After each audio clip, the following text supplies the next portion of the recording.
మాజీ మంత్రి మల్లారెడ్డి జోకులు, కామెడీ స్పీచ్లు, కుల్లం కుల్ల మాట్లాడి ఫుల్లుగా నవ్వించే పంచే డైలాగులు ఇంకొద్ది రోజులే అనిపిస్తున్నది. ఎందుకంటే మాజీ మంత్రి మల్లారెడ్డి రాజకీయాలకు దూరంగా ఉంటాడట. ఏంది కొద్దిగా బాధ కలిగినట్టయిందా? గుండెలల్లా కలక్కుమంటున్నదా? తెలంగాణ పబ్లిక్ అట్లా అయ్యేటట్టు మాట్లాడిండు మల్లారెడ్డి. నేను ఇప్పుడు ఏ వైపు చూసేటట్టు కూడా లేను. ఇప్పుడు నాకు కూడా 73 సంవత్సరాలు అయింది. ఇంకా ఏ వైపు చూడవలసిన అవసరం ఏముంది? ఇప్పుడు నేను ఎంపీ అయినా, మినిస్టర్ అయినా, మళ్ళీ ఇప్పుడు ఎమ్మెల్యే అన్నా, ఇంకా 3 ఏళ్ళు ఉంటా. నేను రాజకీయమే వద్దనుకుంటున్నా. ప్రజలకు సేవ చేసి మంచి కాలేజీలు, యూనివర్సిటీలు నడిపిస్తామని అనుకుంటున్నా. ఓ దేవుడా, ఇప్పుడు ఎట్లా? అసెంబ్లీలో మల్లారెడ్డి గుండు నిమురుకుంటా కైత్కాలు, చమత్కారాలు, పరస్కారాలు మాట్లాడే మల్లారెడ్డి మాటలు వినబడకుంటే ఇంకేమైనా ఉంటుందా? అవన్నీ ఇంకో 3 ఏళ్ల తర్వాత కానరాకుండా అయ్యేటట్టే ఉన్నాయి. కడుపులో ఏది దాచుకోకుండా ఉన్నది ఉన్నట్టు మాట్లాడి కడుపుబ్బ నవ్విచ్చే లీడరు రాజకీయాలకు దూరం అవుతున్నా అంటే బాధ కలుగుతుంది. ప్రపంచ నంబర్ 1 ఆటలాడి రిటైర్ అవుతుంటే అభిమానులకు ఎంత బాధ అవుతుందో అంతకంటే ఎక్కువనే మల్లారెడ్డి రాజకీయాలకు దూరం అవుతున్నాడంటే బాధపడుతురు తెలంగాణ జనాలు.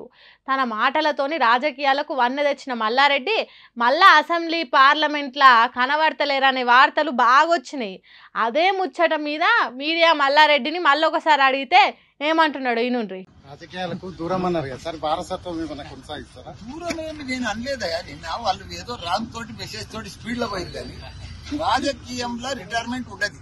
జాతి పెట్టు. రాజకీయంలో రిటైర్మెంట్ ఉండదు. నేను విద్యా సంస్థలు దేశమంతా ఓపెన్ చేస్తా అని చెప్పిన.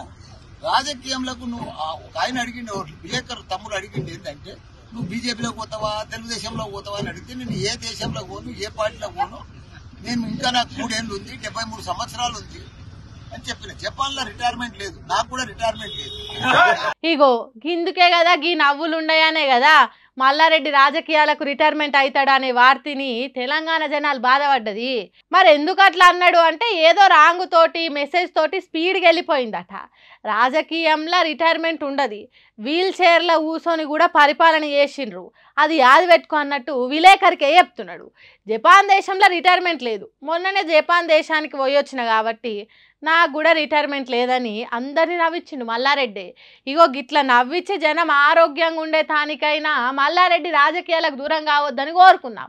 ఒకవేళ రాజకీయాలను మల్లారెడ్డి ఇడిచినా మల్లారెడ్డిని మాత్రం రాజకీయాలు ఇడిచేటట్టు లేవు. కాకపోతే పార్టీలు మారుతాడు కావచ్చు కానీ రాజకీయాలకు రామ్ చెప్పుడు జరిగే పనే కాదు. పెద్ద పెద్ద విద్యా సంస్థలు నడుపుతున్నాడు కదా, వాటి కోసమైనా రాజకీయాలలో ఉండాలి. అంతేనా కాదా?